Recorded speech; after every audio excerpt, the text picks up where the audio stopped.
All right, y'all. Here's how to support the show. First of all, sign up for the RSS feeds so that you don't miss a show. LibertarianInstitute.org or ScottHorton.org for those. Also, subscribe on YouTube, youtube.com/Scott Horton Show. And sign up at Patreon. Anybody who donates $1 or more per interview at patreon.com, you get 2 free audiobooks, and that can be including my book, narrated by me, Fool's Errand, Time to End the War in Afghanistan. So help support that way. Sign up at patreon.com/Scott Horton Show. And send in $50 at scotthorton.org/donate. You get a signed copy of the book Fool's Errand, of the paperback there. And anybody who donates $100, it used to be it takes 2. Now for any donation of $100, you get a lifetime subscription to Listen and Think Libertarian audiobooks. And there's already a whole bunch of them, and there will be more. Lifetime subscription for any $100 donation to the Scott Horton Show from Listen and Think Audio. Or you can get a silver QR code commodity disc, which is a really cool currency. Silver 1-ounce disc with a QR code. Tells you the instant spot price on there.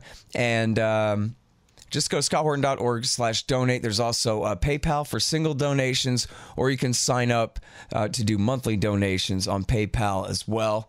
And take all different kinds of digital currencies, especially Zencash, zensystem.io for Zencash, and of course all the different kinds of Bitcoins and et cetera like that.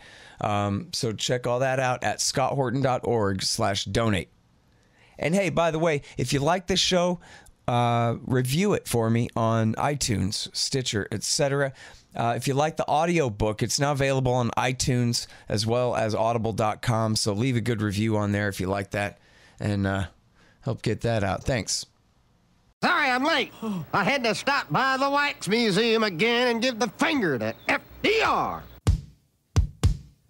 We know Al-Qaeda, Zawahiri, is supporting the opposition in Syria. Are we supporting Al-Qaeda in Syria? Well,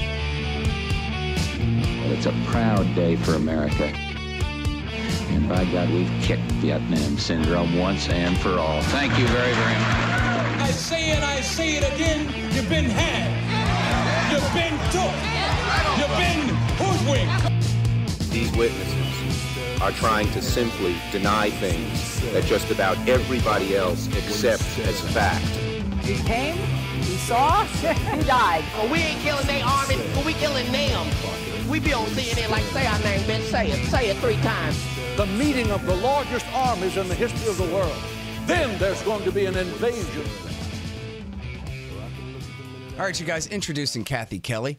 She coordinates Voices for Creative Nonviolence, and she spent a lot of time in Afghanistan. And in fact, just this month, she visited Kabul as a guest of the Afghan Peace Volunteers. Welcome back to the show, Kathy. How are you doing? Well, thank you, Scott. I'm grateful for the chance to be talking with you. Really happy to have you back on the show here. And we run so much of what you write at antiwar.com because I learned so much from it. I really appreciate the fact that you're willing to go and spend time really doing everything you can to help try to make peace and to try to help people who are living in the poorest of circumstances over there in Afghanistan. So, I don't know, I guess before we get too far into, all the news and what's going on with the Peace March and all these other things, I wonder if you could just talk a little bit about what Afghanistan means to you and maybe tell us a little bit about the time you've spent there and that kind of thing. I have to confess that for a long time over the course of the 17-year United States war against Afghanistan, I paid barely no attention. I and others in my group were so focused on Iraq as was necessary because hardly anyone was, I think, ever really grasping the impact of the economic sanctions against Iraq. But at one point, we had decided to do a walk from Chicago to the Republican National Convention in Minnesota, in Minneapolis. And we asked an imam locally to kind of commission us, to send us forth. And this was after the 2003 Gulf War, and we were pretty focused on what was happening to Iraqis as refugees and what was happening inside of Iraq. And he said, well, you may not want to hear this, but I think I must say to all of you, in all of these years, never once have we heard you mention the United States war against Afghanistan or what is happening to people in Pakistan. So we had a long walk to think about that, and that's when we realized, well, we also haven't really fully understood what's happening with drone warfare, and these are all affecting the capacity of the United States to inflict ever-increasing harm on other people, and as you have said, a fool's errand. So we decided it would be a good idea, believing that, where you stand determines what you see, if we could hear from people in Afghanistan who can't escape. And we very, very fortunately were also being contacted by a group of teenagers who said, we're fasting with you when you do this fast about Guantanamo. And we were kind of puzzled. It was wintertime. They're in a pup tent on a mountainside. But they were, in fact, holding a fast alongside us, freezing out there in this pup tent. And when we were able finally to connect with them by Skype, one of our friends mentioned that it was Dr. Martin Luther King's birthday and was going to explain who King was. And there was a commotion at their end. And it was one of the youngsters trying to say, I'll do the quote, because they had memorized quotes from Dr. King's speeches. So we have so much to learn from young people in Afghanistan trying to cope with an inescapable situation as the Taliban now control more and more of their country, even though they'd been told that the United States was there to sort of fight against the Taliban in this terrible, seemingly endless, relentless war. I would say the only ones who benefit are the weapon makers and the people who somehow can lay claim to promotions as either corporate execs or generals in what has been such a cruel infliction of suffering on average, ordinary Afghan people. Can you tell us a little bit about what life is like for the women and children, and the men for that matter, in Kabul there? Well, for instance, the last time I was there, I was staying in a pretty simple place, but much better off than, say, people in refugee camps or people who are without food. But the well went dry, and when the water's gone, what do you do? Well, this was the landlord's problem, and fortunately this landlord started to dig deeper. But I was at a refugee camp where people, are kind of newly poor. They had some resources through herding or through farming out in the more rural areas. But when their wells go dry or when their livestock thirst to death, what can they do? They come into the cities and there's no room for them. There's no infrastructure to accommodate them. So one woman I'd gotten to know, Gulbek, was terrified that she might end up in a refugee camp. And she's a widow, but she has just tried so hard to raise 5 children. She wants to keep them out of the military and somehow get them a skill.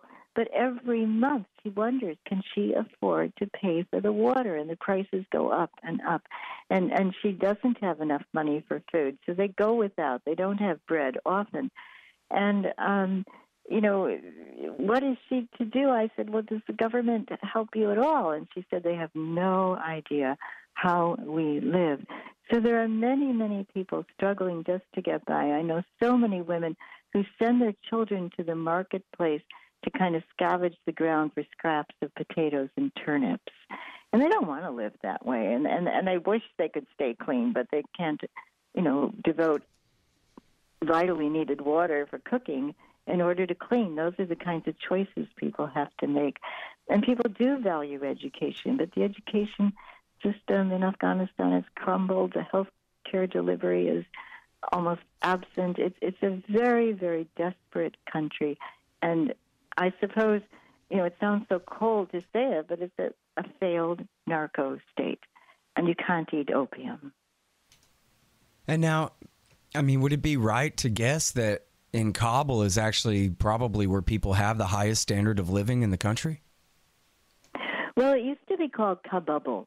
Not only was it a higher standard of living, but it was the safest place. But now Kabul has become the most dangerous place in Afghanistan because of explosions. And that's kind of like the great leveler. You don't know the day or the hour, and you can't predict what district there will be a suicide bomber or an attack.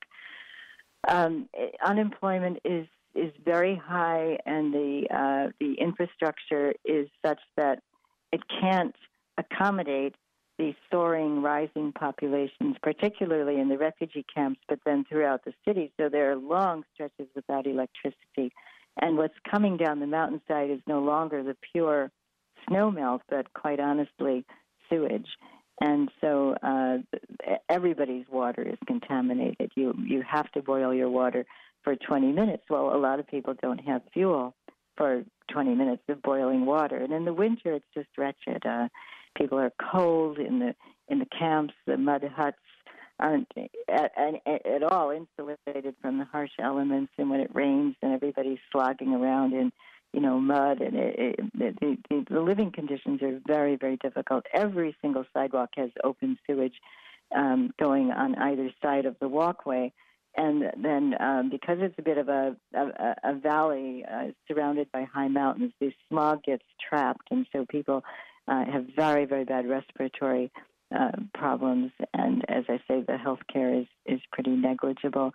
So it's a hard place in which to live, but what a sturdy, strong group of people. I am amazed at the readiness of young people and widows whom I know to try to find a way to help one another eke out a living, share resources, and imagine something that would be alternative and better. So the young people and some of the older ones were together learning permaculture for an entire month when I was there during February. And there are people who, when I was most recently there, have formed a shoemaking cooperative and a seamstress cooperative. And then I was so impressed because the young people went out to the day laborers who stand on street corners and wait all day hoping someone might let them haul rocks or move equipment for a day, and that's backbreaking labor.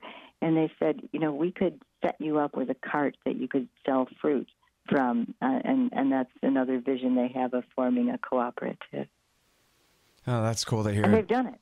Yeah, people really working hard to get by. But so, it's got to sound strange even to you when you read that America has spent more than the entire Marshall Plan for rebuilding Western Europe after World War II in Afghanistan, and yet still there's sewage running in the gutters on the side of every street in the capital city, never mind how things are out in the hinterlands and this kind of thing. So what accounts for that? How do you explain all this money?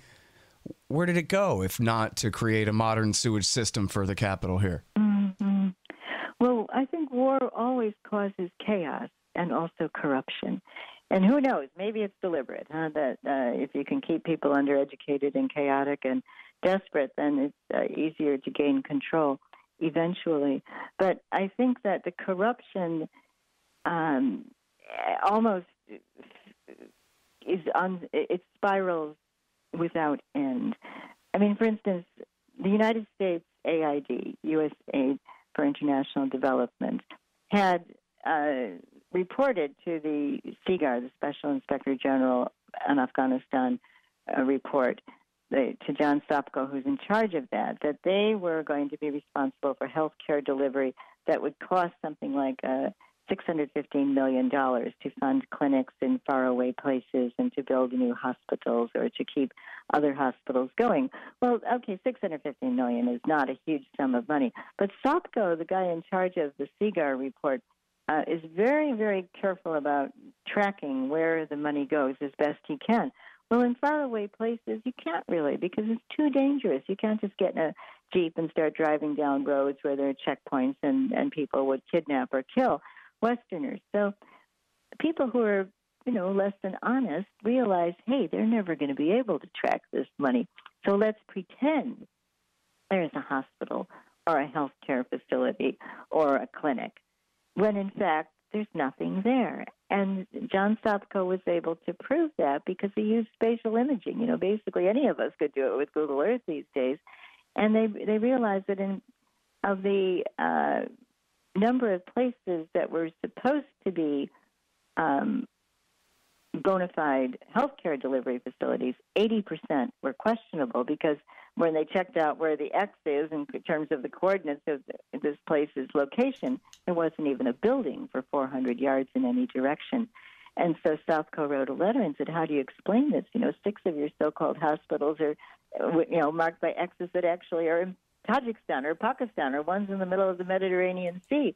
And so there are not only ghost hospitals, there are ghost schools, there are ghost police lists, there are ghost military lists. And sometimes people, they're desperate. They sign up and say, yeah, I'm part of the military, get the gun, leave, and sell the gun, and at least they can feed their family for a while. So the levels of corruption are very, very established and high. And it's difficult to uproot that when, people have their funding for their families coming through these corrupt routes. And then, of course, with opium being such a major, major production in the country, the Taliban have figured out ways to benefit from the opium production. And, there's the United States with these extremely sophisticated unmanned aerial vehicles or drones able to do surveillance of every inch of the land. Are we to believe that the United States doesn't know what the transport routes are for moving the opium from production to refineries and the heroin?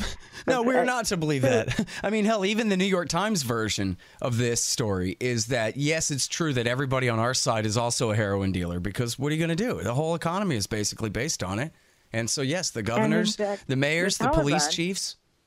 The Taliban that control those roads also require kickbacks from the United States in order to get fuel and supplies and water and food to their own forward operating bases and their own major bases. The trucking industry is controlled by the Taliban.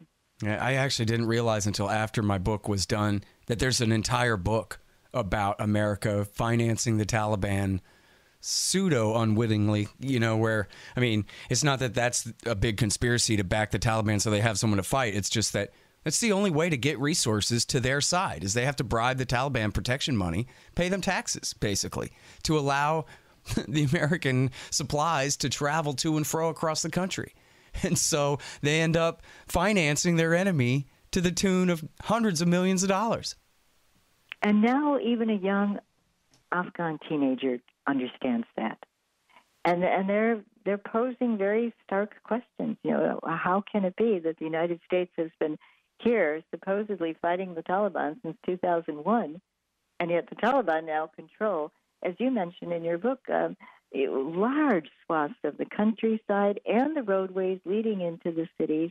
And, when the walk that I'm so impressed by happened from the province of Kandahar to Kabul, previously people following a suicide attack in Lashkargah, the Helmand province, the most recent was from Kandahar. The people in Helmand had a 2-month vigil begging the Taliban and the Afghan government to talk with each other. But the Taliban said, look, if you want a vigil and you want to walk, let's go on over to the United States military base, because they're the ones who prolong and exacerbate this war.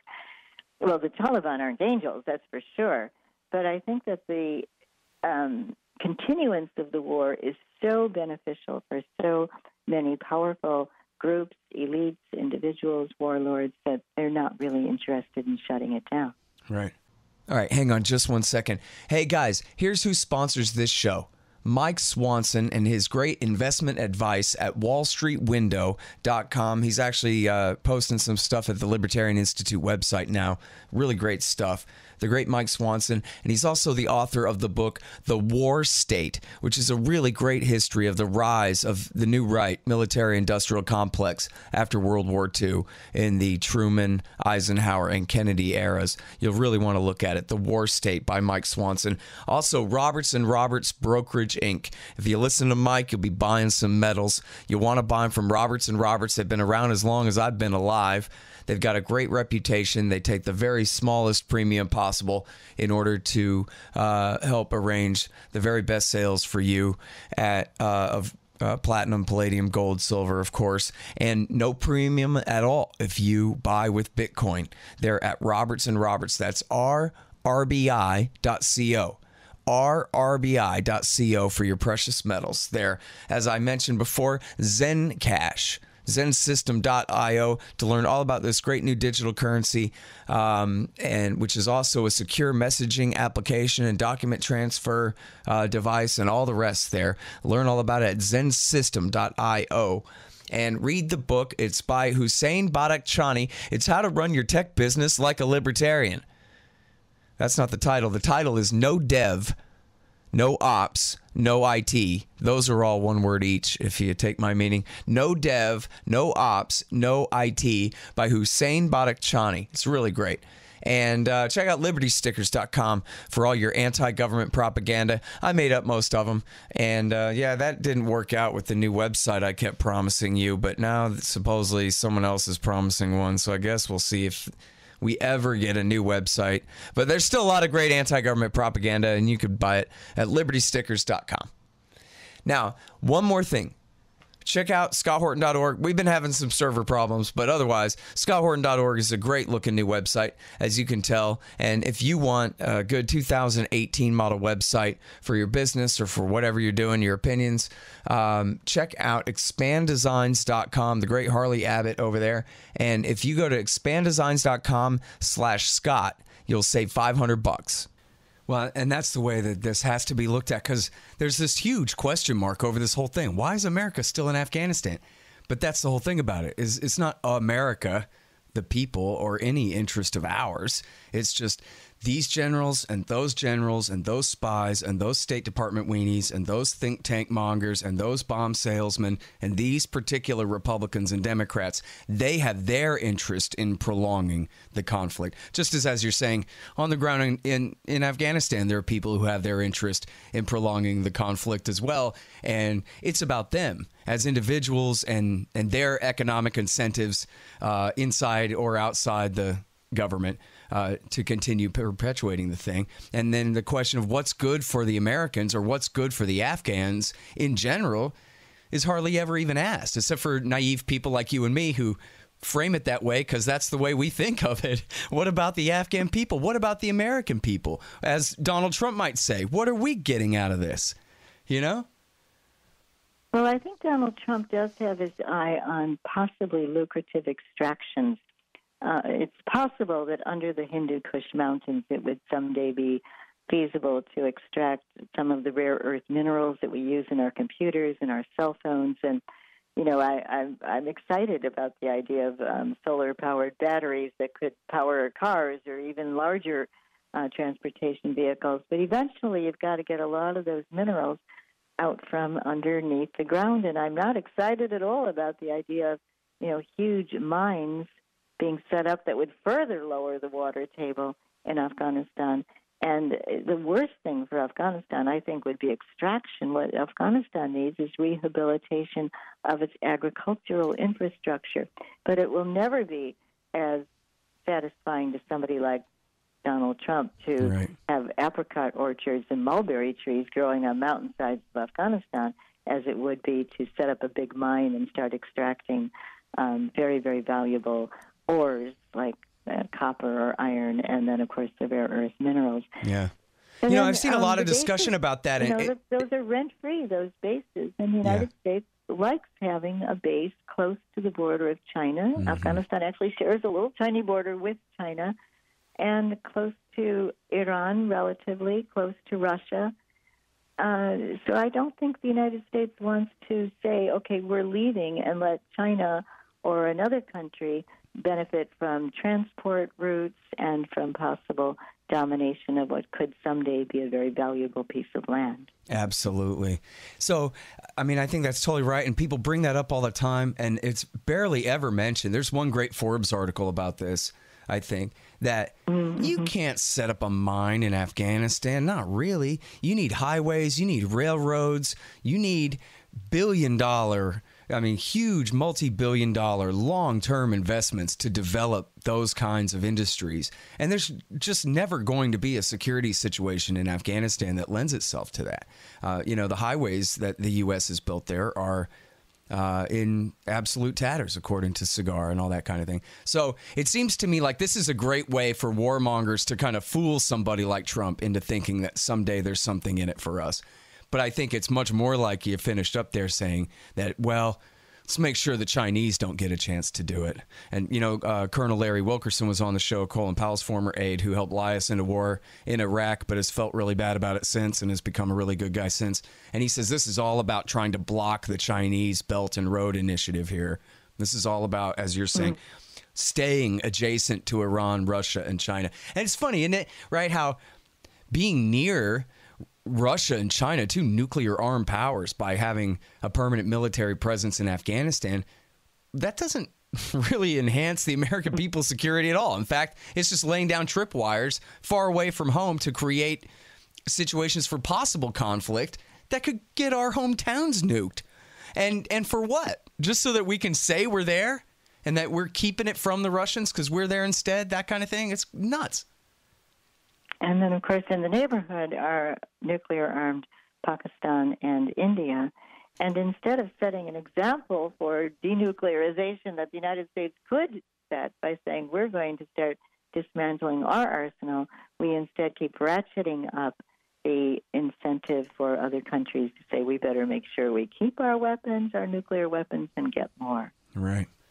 Okay, so tell me all about this peace march, because all these politics and policies, they do tend to obscure the reality of life for the real human beings of Afghanistan. That's what I like about your writing so much, is you focus on these very real people and you name their names and this kind of thing.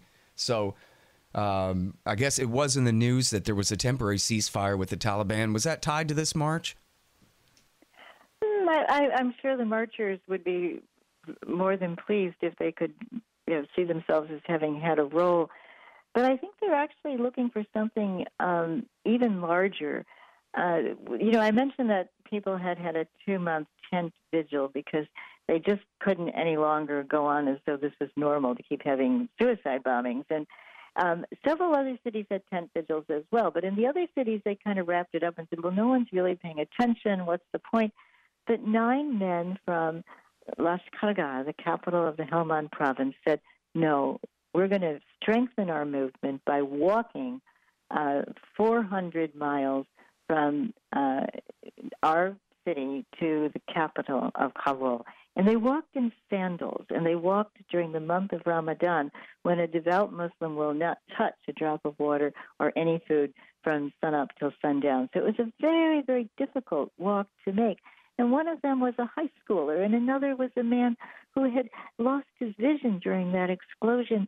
And he said, I know I could go to India and my eyes could be fixed, but peace is more important. So he's blinded, and they were really literally limping into the towns. But when they would get to towns along the route, some of which were dominated by people of opposing tribes, Hazara tribes, for instance, people poured out. And they organized their young women to sing, actually the national anthem, and young boys were, beating on drums, and medics came to bind their feet, and they would have the Ramadan feast in the evening, and people would walk with them to the edge of the town. So when they got to Kabul, I was by that time back in the United States 3 days and wondering, is there going to be a suicide explosion? Will they be safe? I was almost wishing they'd just kind of disappear into the refugee camps themselves, almost for their own safety, or maybe, reassemble along the Kabul River, which is another example of degradation and environmental death. But they were received and listened to. By that time, an Eid celebration had been declared as a ceasefire. That's a 3-day celebration. And Taliban, who would abandon their guns, were allowed to go into the city. One fellow said, "Where's the ice cream shop?" And, they hugged and they danced. It was a wonderful, almost euphoric sense of what life could be like if people laid aside the guns.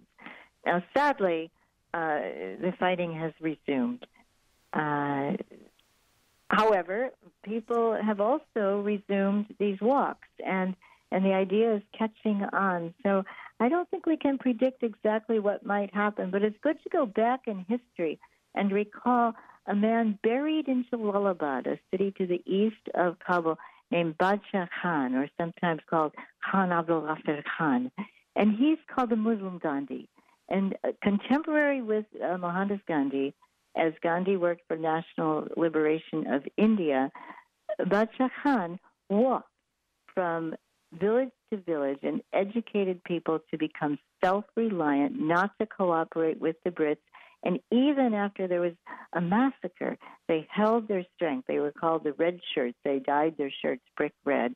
And they managed to become a very important, necessary factor in ousting the colonizing Brits from the area which is today considered Pakistan.